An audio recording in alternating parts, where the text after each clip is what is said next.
ETF index mutual funds నేర్చుకుని stock మార్కెట్లో రాణించాలనుకుంటున్నారా? వెంటనే ఈ నెంబర్కి కాల్ చేయండి. నమస్కారం. కార్తీక పురాణం 23వ భాగంలోకి వచ్చాం. అగస్త్య మహాముని, అత్రి మహాముని వీళ్ళిద్దరి యొక్క సంభాషణలో మనము పురంజయోపాఖ్యానం కథ వింటున్నాం కదా. తర్వాత ఆయన అడుగుతున్నారనమాట, అత్రి మునీంద్ర, పురంజయుడు యుద్ధమందు జయం పొందిన తర్వాత ఏం చేశాడో చెప్పమన్నారు. సాధారణంగా ఈ యుద్ధాల్లోనూ వాట్లలోనూ జయించిన తర్వాత ఏం చేస్తారు? విజయోత్సవాలని చేసుకుంటారు. ఈ విజయోత్సవాల్లో మొట్టమొదట ఇట్లాంటి విజయాన్ని ప్రాప్తింపజేసినందుకు భగవద్ ఆరాధన విశేషంగా చేస్తారు. తర్వాత నగరంలో ఉన్న బ్రాహ్మణోత్తములందరినీ గౌరవిస్తారు. ఈ విజయ యజ్ఞాలు కొన్ని రకాలు చేస్తారు. దాన ధర్మాదులు విశేషంగా చేసి విందులు వినోదాలు నృత్యగానాదులతోటి జనాలు ఎప్పుడు జరిగేదనమాట. ఒక రాజ్యంలో విజయం సాధించిన తర్వాత జరిగే కార్యక్రమాలు అవి. ఈయన ఎందుకంటే పురంజయుడు మొట్టమొదట ధర్మ మార్గంలో లేడు, అధర్మ మార్గావలంబిగా ఉన్నాడు. తర్వాత బోధింపబడి విష్ణు పూజన చేసి కార్తీక మాస వ్రతాలని ఆచరించి యుద్ధంలో జయించాడు.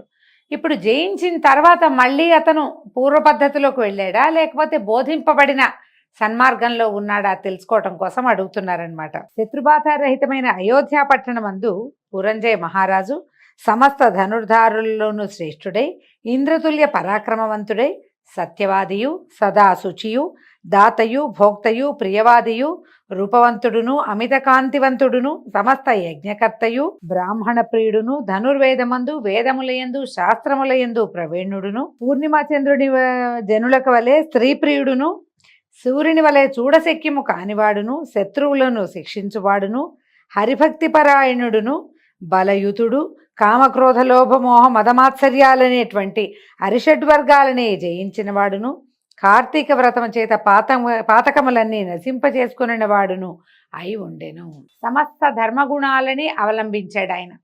దానివల్ల ఈ ధార్మికమైన విధానం వల్ల కాంతి, కీర్తి, ఉన్నతి, సంపద ఇవన్నీ కూడా ఆయనని ఆశ్రయించి ఉన్నాయి. ఎవరైతే ధర్మ మార్గావలంబిగా ఉంటాడో అతడికి సమస్తమైన కళ్యాణ గుణాలు అతని యందు ఉంటాయి. అలా కనపడుతున్నాడు అనమాట. ఈ విధంగా ఉన్నటువంటి పురంజయుడికి విష్ణు సేవ యందు బుద్ధి జనించింది. ఆ రోజు యుద్ధం నుంచి తనని తను కాపాడుకోవటానికి, జయం పొందటానికి చేసిన వాడుగా లేడతను. అంతేకాదు, అవాళ ఒక్కరోజు నేనంత అర్చన చేస్తే నాకు ఇలాంటి జయాన్ని పట్టించిన వాడైనటువంటి హరిని నిరంతరము సేవించాలని వచ్చింది. నేను ఎలా హరిని ఆరాధిస్తాను, ఏ దేశమందు, ఏ మాసమందు, ఏ క్షేత్రమందు సురక్షితంగా సుఖంగా ఆరాధిస్తాను అని ఇలా ఆలోచించేవాట. ఇలాంటి ఆలోచనల్లో ఉన్న అతనికి ఒక ఆకాశవాణి వినపడిందట. ఏమైంది?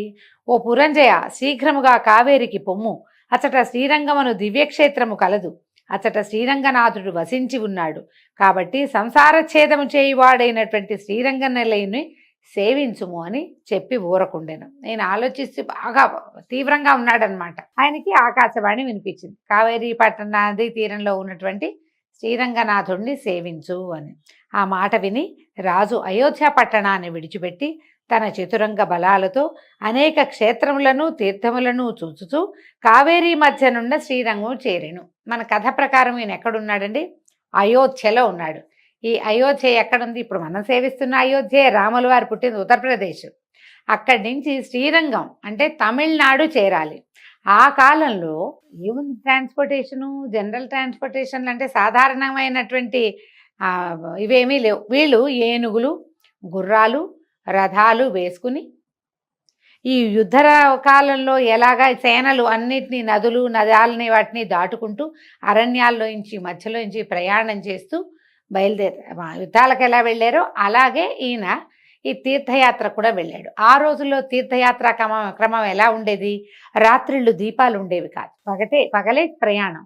అందుకని పగలంతా ప్రయాణించి సాయంకాలం ఒక సురక్షిత ప్రాంతానికి చేరి అక్కడ దండు విడిసి ఉన్నారు. మొత్తం అంతా ఉండి రాత్రి పడుకుని సాయంకాలం వంటకు సరిపడేటువంటి సాధనాలు చూసుకుని, నీళ్ళు ఎక్కడున్నాయో తెలుసుకుని, అక్కడ ఉండి గుడారాలు, పటకుటీరాలు అవి నిర్మించుకుని అక్కడ ఆగి రాత్రి నిద్రించి ఉదయం చుట్టుపక్కల ప్రాంతాల్లో ఉన్నటువంటి బ్రాహ్మణులు, పురప్రముఖులు ఎవరైనా వచ్చి కలిసి ఇక్కడ ఫలానా క్షేత్రం ఉంది, ఫలానా స్వామివారు వేయించేస్తున్నాడు, ఫలానా అమ్మవారు విశేషమైన సేవ స్వరూపంలో కనపడుతుంది అని బోధింపబడి వారిని సేవించుకుని, అంటే ఏ ఏ ప్రాంతంలో ఆగారో ఆయా ప్రాంతాల్లో ఉన్నటువంటి అన్ని దేవళాలని విశేషంగా సేవించుకుని ఓ రోజో 2 రోజులు దానికి అయ్యాక మళ్ళీ అక్కడి నుంచి ప్రయాణ పలసట కొంచెం తీరంగానే మళ్ళీ బయలుదేరటం.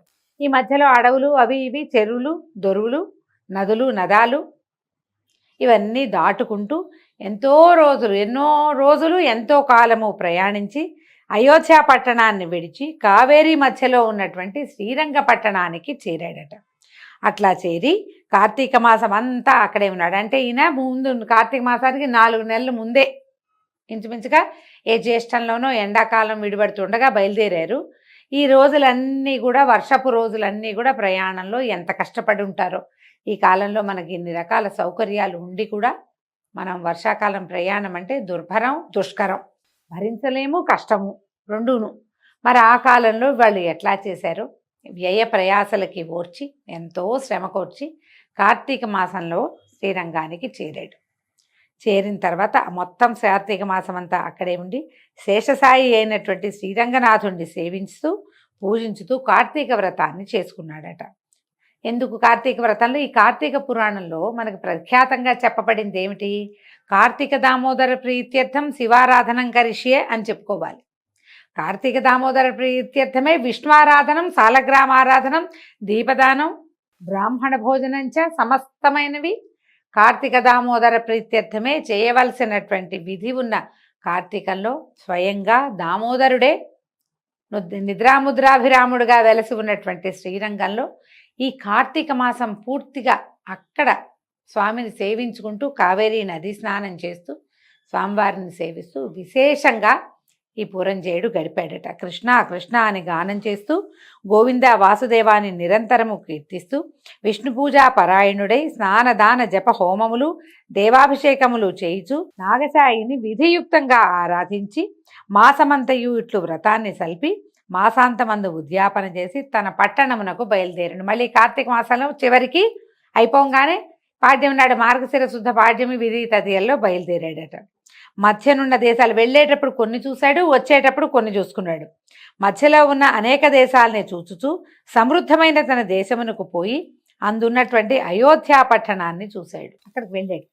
వెళ్ళిన తర్వాత ఈ అయోధ్య అన్ని రాష్ట్రములకు అలంకారం వంటిది, సంతోషముతో పుష్టితోనూ కూడినటువంటి జనులు కలిగినది, దృఢముగా ఉన్న ప్రాకారములు తోరణములు కలిగి ఉన్నది, అత్యంత దృఢవంతములైన యంత్రములు గడియలు కలిగినది, అగట్టలు కలిగినది, గుర్రములతో ఏనుగులతో రథములతోనూ నిండి ఉండేది, గృహగోపురముల వెంట వీధులు కలిగింది, అనేక వర్ణములు కలిగిన పతాకములు కలిగినది, వాయువు చేత ప్రజ్వలింపజేయబడుతున్నటువంటి అగ్నులు, వాయువు చేతనే చెలింపజేయబడుతున్నటువంటి పతాకములు కలిగింది, అనేక భట సంయుతము అనేక దేశవాసులతో కూడినదే అయి ఉండెను. అచట బ్రాహ్మణులు సర్వశాస్త్రవేత్తలు, క్షత్రియులు శత్రు సైన్య భేదకులు, వైశ్యులు సర్వరత్న దాతలు, శూద్రులు సర్వసంపదలను అనుభవించువారుగా ఉండే. చాతుర్వర్ణాల వాళ్ళు అమోఘంగా ఉన్నారు, సంపదతో కూడి ఉన్నారన్నమాట. అచట స్త్రీలందరూ సుందరులు, హంసల వలను ఏనుగుల వలను నడుచువారు, చెవుల వరకు ఉండేటువంటి విశాలమైన నేత్రాలు కలిగిన వారు, చక్కని అందమైన శరీరాకృతి కలిగిన వాళ్ళు, మంచి వస్త్రములు, సమస్త భూషణ భూషితులుగాను సౌందర్యవంతులైన స్త్రీలతోటి నిండి ఉందట అయోధ్య నగరం. అతడి వేశ్యలు అంటే బహుశా గణికావృత్తిలో ఉండేవాళ్ళు, కొంతమంది రాజనర్తకులు కూడా ఉండేవాళ్ళు. సంగీతమందు నృత్యమందు నిపుణులు, సౌందర్యంతో లావణ్యంతో కూడి ఉండేవారు, నిత్యానంద యుక్తులు, మదోన్మత్తులు, సమస్త స్త్రీగుణభూషితులై చూచుటలోనూ మాట్లాడుటలోనూ కూడా బహునేర్పరులై సభలలోనూ రాజమార్గాల్లోనూ రచ్చలలోనూ ఆటలాడుతూ ఉండేవాళ్ళు. అంటే హాయిగా సంచరించేవాళ్ళు జనం. అతడి కులస్త్రీలు గుణవంతులై సర్వాభరణ భూషితులై పాతివ్రత్య పరాయణులుగా ఉండేవారు. ఓ అగస్త్యమనుంద్ర, అతడి మనుషులందరూ తమ తమ వర్ణాశ్రమ ధర్మములందు స్థిరముగా ఉన్నారు. పురంజేయుడు ఇట్లా ఉన్నటువంటి తన పట్టణాన్ని చూసి ఎంతో సంతోషించి యథారాజా తథా ప్రజ అను న్యాయాన్ని బట్టి రాజు న్యాయవర్తి అయినందువలన ప్రజలు కూడా న్యాయమందే ఉన్నారని తెలుసుకొని ఎంతో సంతోషించాడట. పౌరులందరూ రాజు వచ్చుట విని వేవేలుగా గుమిగూడారు. రాజు మీద పేలాలు పుష్పములు చల్లారు. ఈ లాజాలు చల్లటం, పేలాలంటే ఇవేనండి, మన పాప్కార్న్ అంటాం కదా, కానీ కార్న్ పాపులు కావవి. లాజలంటే వడ్ల పేలాలు. ఆ పేలాలు పువ్వులు చల్లుతారు. రఘువంశంలో కూడా ఈ ప్రస్తావన కనపడుతుంది. రాముల వారు రాజ్యానికి తిరిగి వచ్చినప్పుడు కూడా ఆయన మీద లాజలు చల్లారు. బ్రాహ్మణ వివాహ క్రతువుల్లో, బహుశా క్షత్రియ వైశ్య వివాహ క్రతువుల్లో కూడా కనిపిస్తాయి. లాజహోమం అని ప్రత్యేకంగా చేస్తారు. వరి పైలాలని హోమంలో సమర్పిస్తారు. అవి పవిత్రమైనవిగా భావిస్తారు. అవన్నీ చల్లారట రాజు మీద. అంటే ఇంత పెద్ద యాత్ర చేసుకుని భగవత్ సాన్నిధ్యంలో నెల రోజులు గడిపి కార్తీక వ్రతాన్ని సాంగంగా, పురాణోక్తంగా, విధియుక్తంగా, శాస్త్రవిహితంగా, వేదోక్తమైన విధానంలో చేసుకుని వచ్చినటువంటి ఆ రాజు యొక్క దర్శనం వల్లే తమకు పుణ్యం లభిస్తుందని పౌరులు భావించారట. భావించి ఆయన మీద లాజలు చల్లి, పువ్వులు చల్లి ఆయన్ని ఆహ్వానించారు. రాజు పట్టణంలో ప్రవేశించి తన ఇంటి యందు సుఖముగా నివసించి ఆ తర్వాత విధియుక్తంగా, ధర్మయుక్తంగా, న్యాయంగా పట్టణాన్ని పరిపాలించాడు, తన దేశాన్ని. తర్వాత కుమారులు మనుమలు కలవాడే అనేక భోగముల్ని అనుభవించి చివరకు కుమారులకు రాజ్యభారాన్ని అప్పగించి తను కూడా భార్యతో కలిసి వానప్రస్థానికి వనమునకు పోయి వనమందు కూడా కార్తీక వ్రతాన్ని విడువక చేయిచు హరిభక్తి స్థిరముగా చేసి దానివల్ల వైకుంఠలోకవాసి అయి సుఖంగా ఉన్నాడు. తర్వాత అంత్యంలో ఆయన వానప్రస్థాశ్రమం తర్వాత మరణించిన తర్వాత వైకుంఠాన్ని పొందాడట. అగస్త్య మునీంద్ర కార్తీక వ్రతము సంపూర్ణమైన మహాత్మ్యము కలిగింది. ఈ కార్తీక ధర్మములో ఈ ధర్మములన్నీ హరికి ప్రీతికరము. ఏ విధంగా ఆయనను వీలు చేసుకుని కార్తీక వ్రతాన్ని చేసేవాడు పరమపదాన్ని పొందుతాడు. సమస్త సౌఖ్యాలని ఇచ్చున్నది కలికల్మాష నాశినియు అయినటువంటి కార్తీక వ్రతమును చేయని మనుష్యుడు దుఃఖమును పొందును. హరిభక్తియుతుడై శుచితో ఈ అధ్యాయాన్ని వినేవాడు సమస్త పాతకములను నశింపచేసుకుని పునరావృత్తి రహితమైన మోక్షాన్ని పొందుతాడు అని అత్రి మహాముని అగస్త్య మునీంద్రులకి తెలియచేశారని వశిష్ఠ మహాముని జనక రాజర్షికి చెప్తున్నారు. ఈ విధంగా కార్తీక మహాత్మ్యంలోని 23వ అధ్యాయం పూర్తయిందండి. దీంతో ఈరోజు పారాయణ పూర్తి చేసుకున్నాం. రేపు ఉదయం 24వ రోజు పారాయణలో మళ్ళీ కలుసుకుందాము. నమస్కారం.